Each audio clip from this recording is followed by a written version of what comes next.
every one of those headstones has a story behind it. They do. And we only know what that story is from the smallest percentage. Mm-hmm.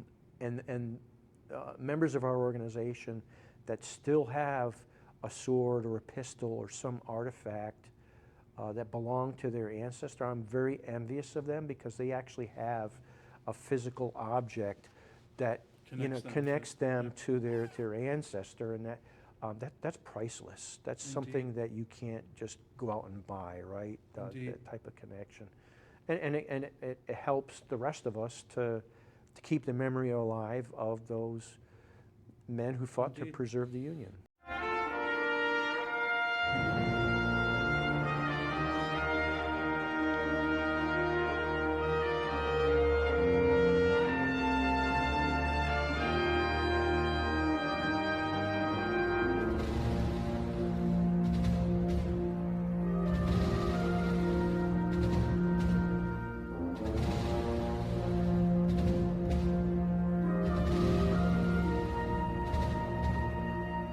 I'm here with Michael Paquette. He served as our National Commander-in-Chief from 2021 to 2022, and he's currently serving as the Chairman of the National Encampment Selection Committee. And we are in the process of doing an interview series of past Commanders-in-Chief to find out about their story and what their experience was like. Thank you again for joining us today. Thanks for having me. So I have a few questions for you. One is, I'm curious about how you discovered your Union veteran ancestor. What unit did he serve in? I found out about my Union ancestor because my mother was a member of the DAR, and she had a cousin that had done some research, and through that lineage to her Revolutionary War ancestor, there was a Union soldier. Okay. So my Union ancestor served in the 19th Maine Infantry, Volunteer Infantry, as a wagoneer. Okay. And I've actually had the opportunity to visit his gravesite up outside of Augusta, Maine. How long was his term of service? Do you know? The unit was formed up the same time that the 20th Maine was formed up, so it was 1862, and there were 5 regiments formed out of Maine at that time. The 5th one was the 20th Maine, but my ancestor in the 19th came from that particular area around Augusta in Maine. Okay. And he served for the duration of the war. Prior to you becoming the Commander-in-Chief, you were involved in your camp, and you were involved in your department at a certain level. Tell us about that. So I first served in my camp as I believe when our camp was formed, I was either the junior vice or the senior vice commander. So I'm a charter member of my camp, Irish Brigade Camp number 4, in the Department of the Chesapeake. When we formed, it was actually the Department of Maryland. Okay. The department was renamed a few years ago. But I served in capacity, junior vice, senior vice, camp commander, and then I was asked at a department commander if I would consider serving as a patriotic instructor, which I agreed to, and then became department junior vice, senior vice, and department commander. And a couple of years after my tenure as department commander, I served as department secretary treasurer.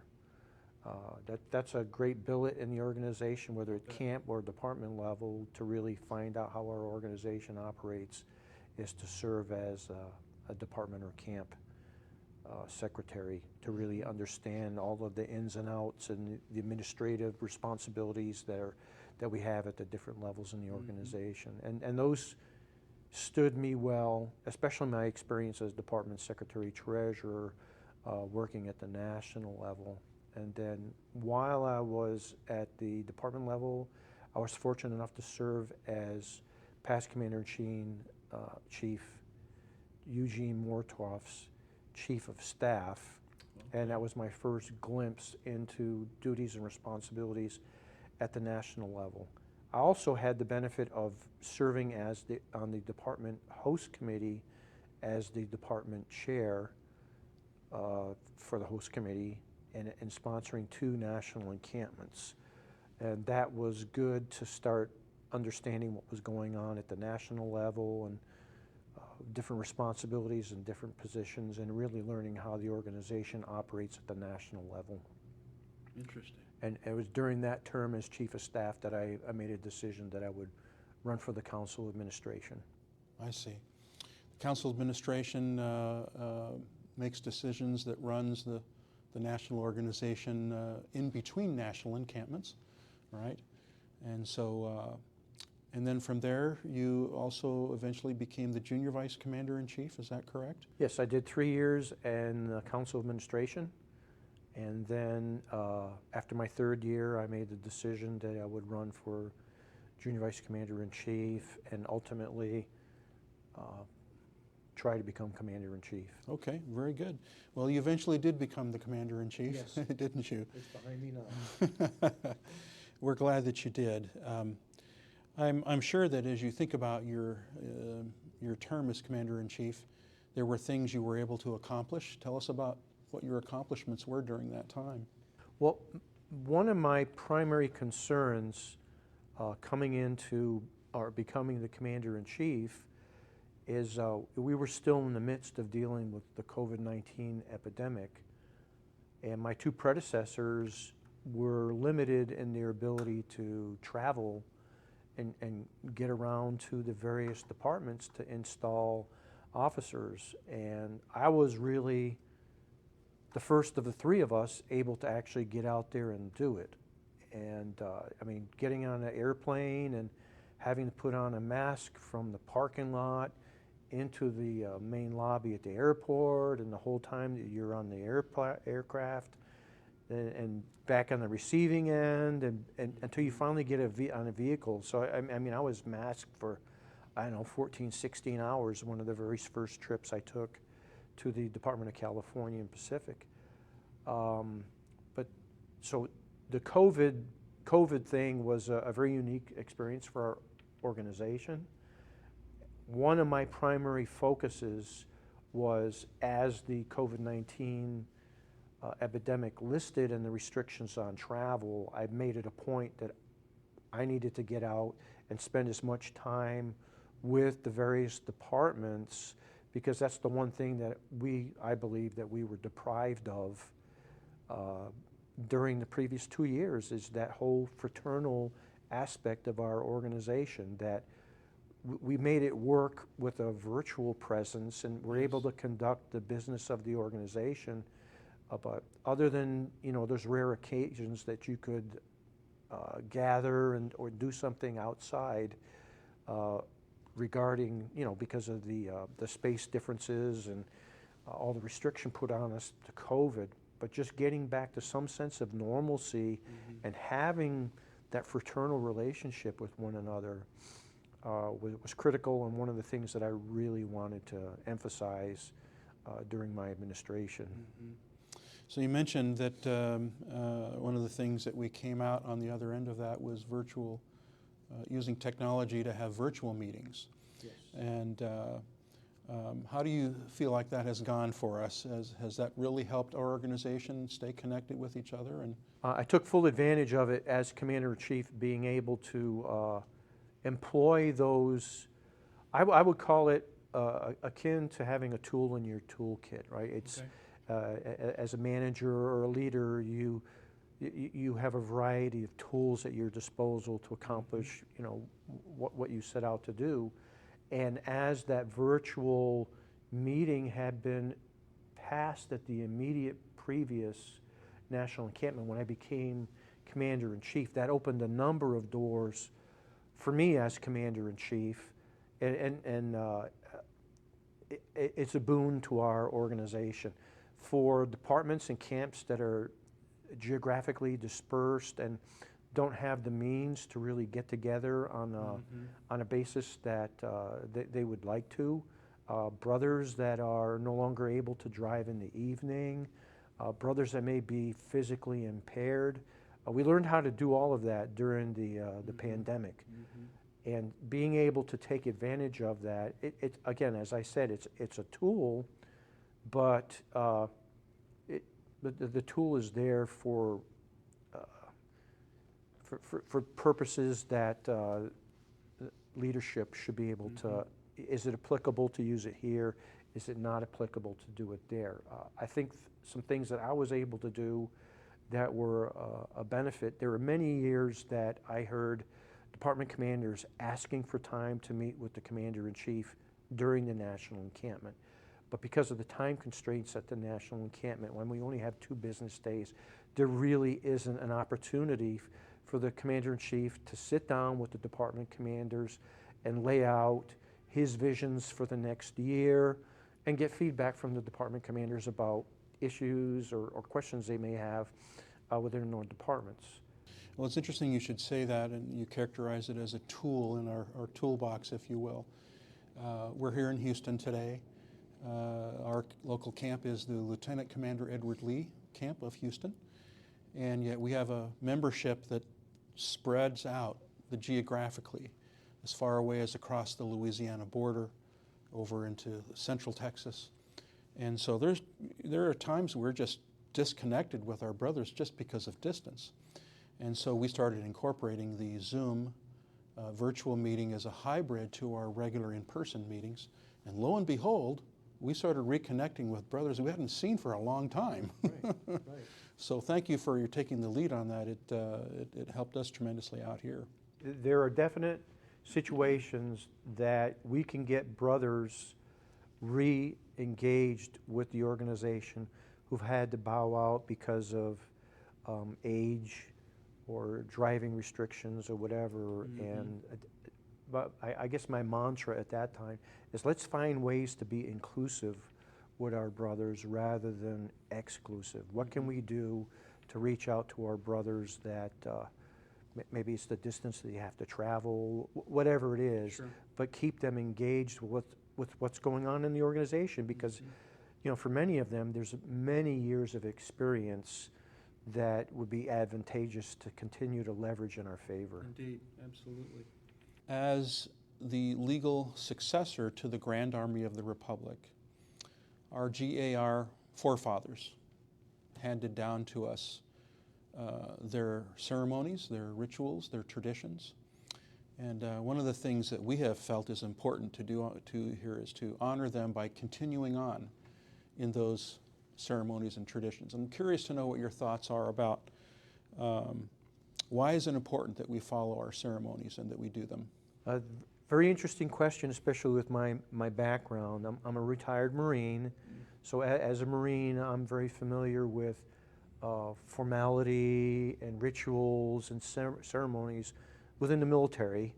As a matter of fact, my first 3 years in the Marine Corps, I was a bandsman, and that was my primary job, was to provide music for official ceremonies and the Marine Corps birthday and other things. So I am steeped in tradition by experience, and coming to this organization, no one had to sell me on the need for our rituals and ceremonies, because in many ways it's our connection to our ancestors, but it's also a way of formally, in a very unique way, marking the significance of a particular occasion.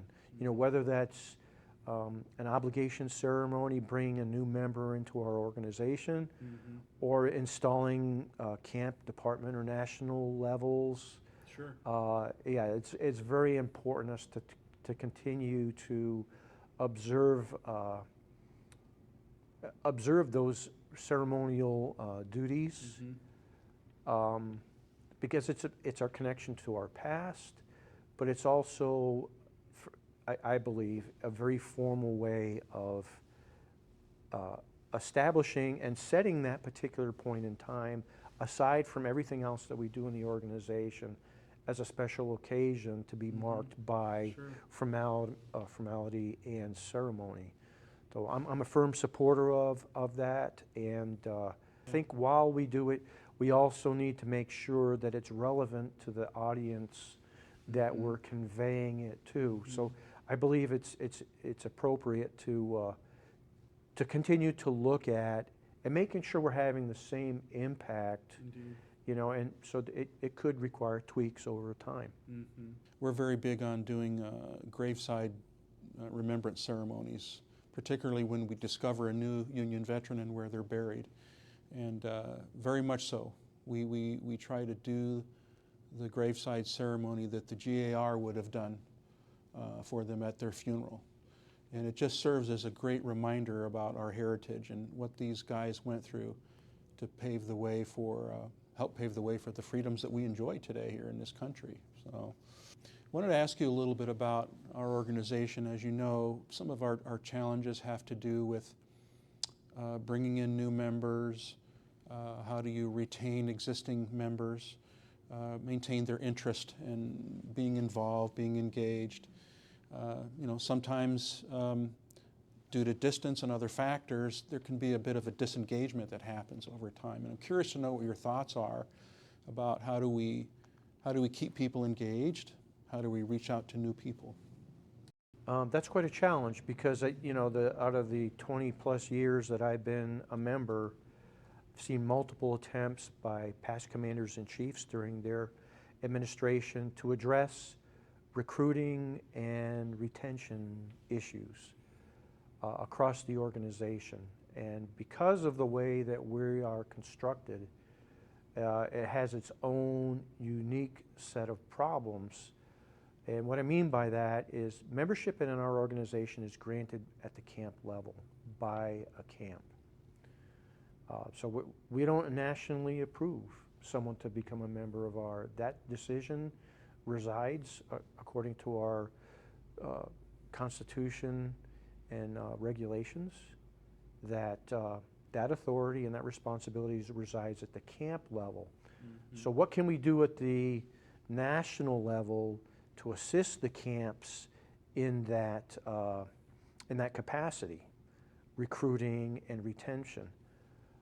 Another unique problem, I believe, is I think we have new members coming into our organization that believe, for whatever reason, what they've seen in parades or a graveside ceremony or whatever, they in their minds may have a certain image of what we do, and then they join a camp and they find that camp is not doing that activity or whatever where they are interested.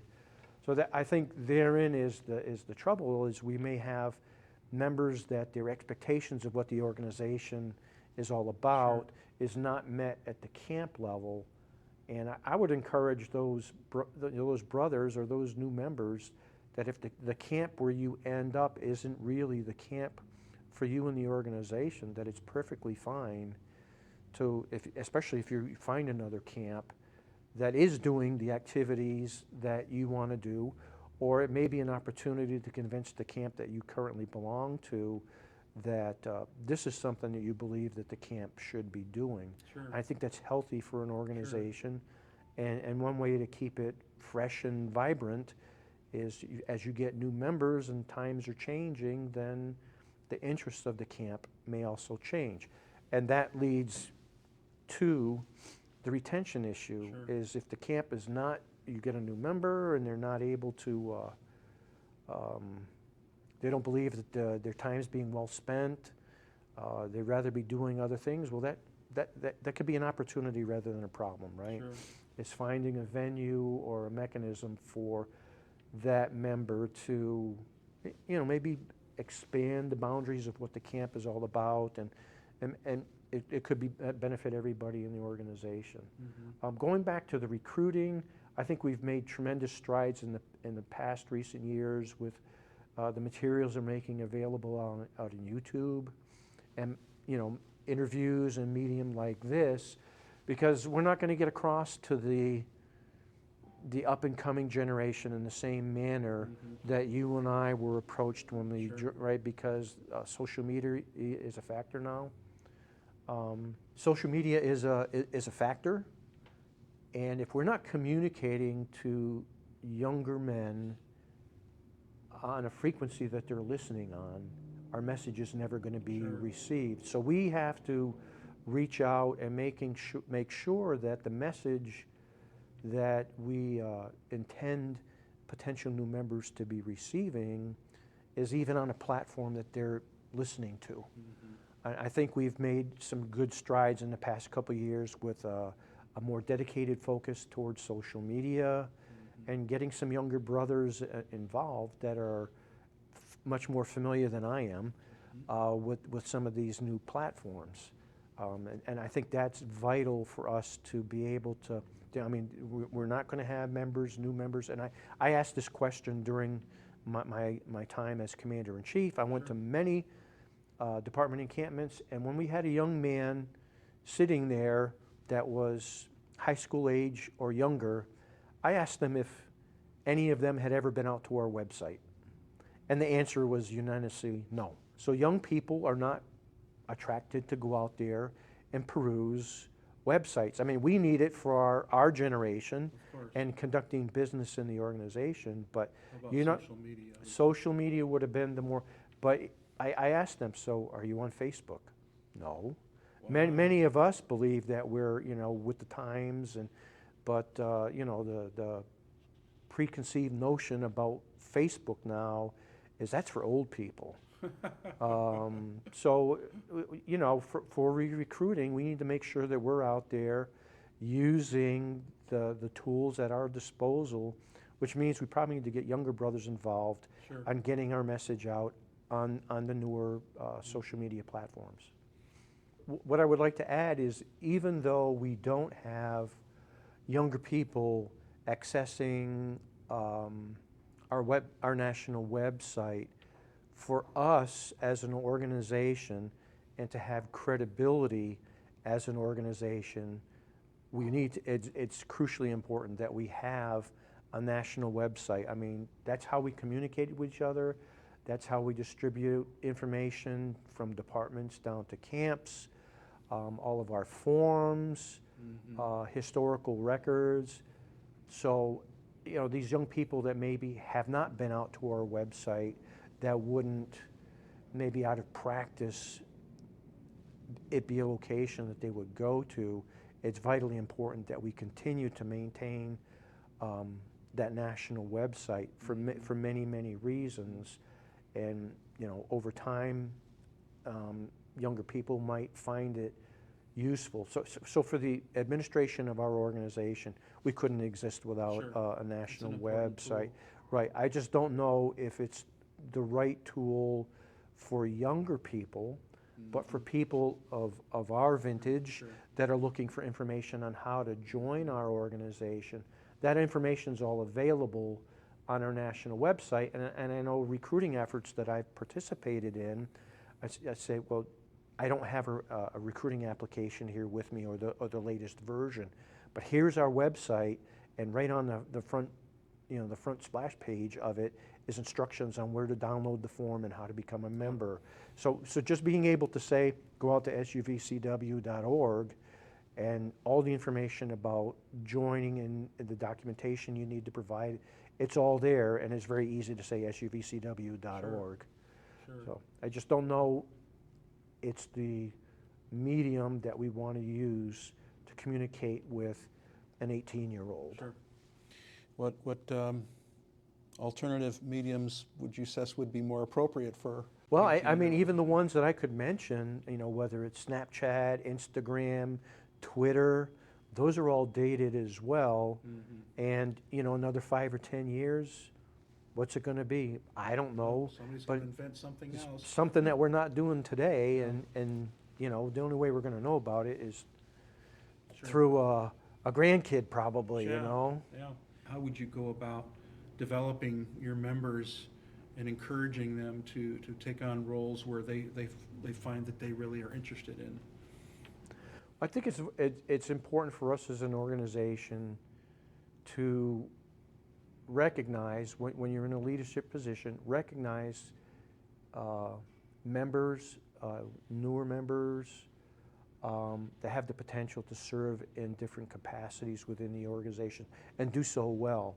And take the time to mentor them get them interested in the organization, um, get some level of commitment from them to doing the job. I had some early experiences in the military that aside from my daily responsibilities, the leader of the, and this happened many times, but the leader of the military unit would give everybody in the unit a job that they could call their own, Okay. and not micromanage them on how they did this job. It was Okay. basically, I am giving you this job or task to do, and you take it wherever you think it can go. And that really, for me, got me a lot of commitment out there that, hey, this is mine.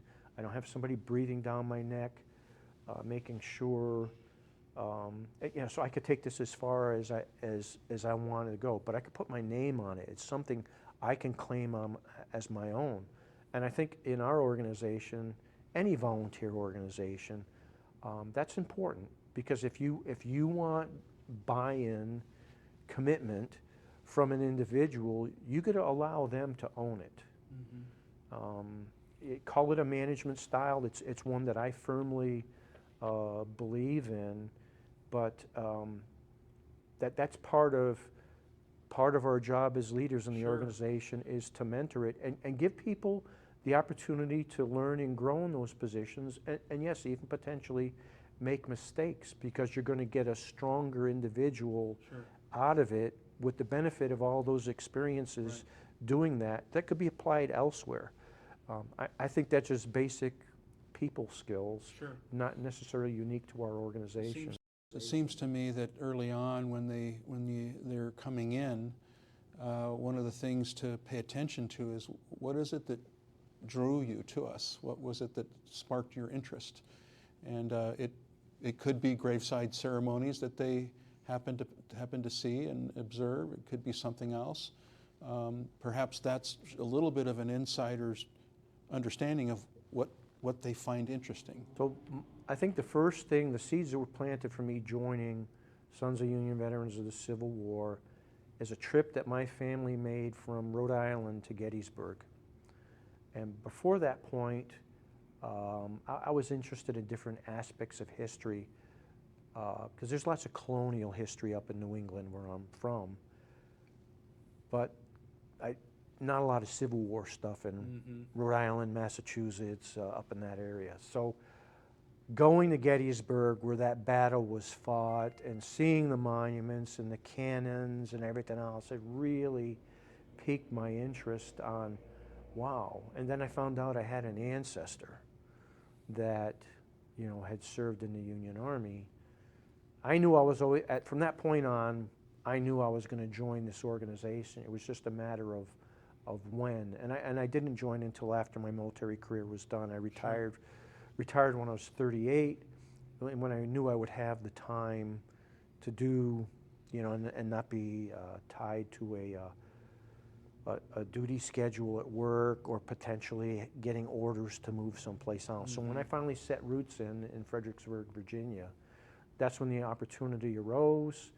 There was a group doing a recruiting booth to become a member of the Sons of Union Veterans at Kenmore Plantation, which was Mary Washington's home in Fredericksburg.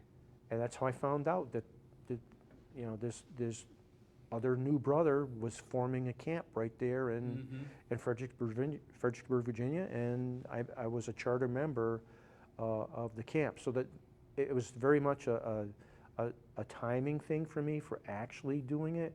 But in my mind, I knew I was always going to be a member, because that seed was planted.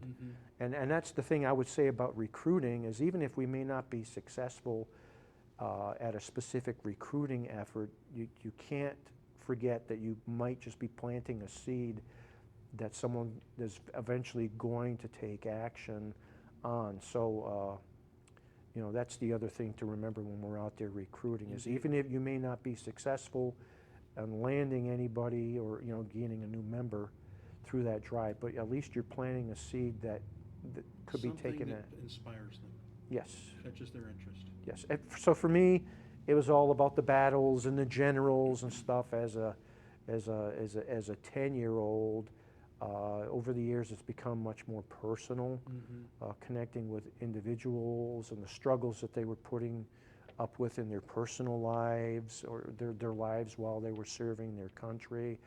And, you know, it's come up recently in a number of graveside services that I've done is, you know, every one of those headstones has a story behind it. They do. You know, and we only know what that story is from the smallest percentage.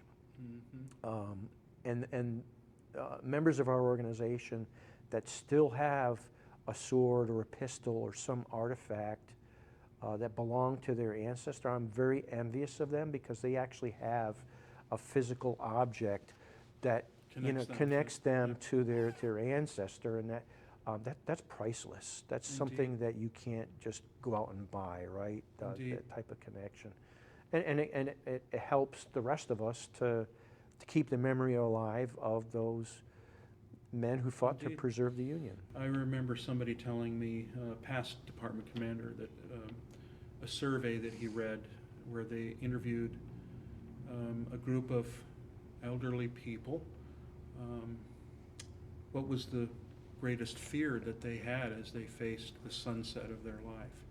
And the common response was being forgotten after I die. You know, there's something that I've encountered in the last year and a half of my life, is we actually die twice.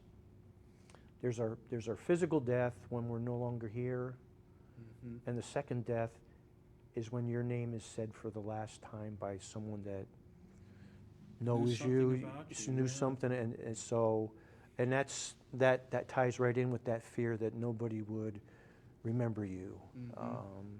That's part of why we do what we do. We're all about remembering. Yes. Very good. Thank you very much for talking with us today, Mike. You're welcome, Appreciate it John. very much. Thank you.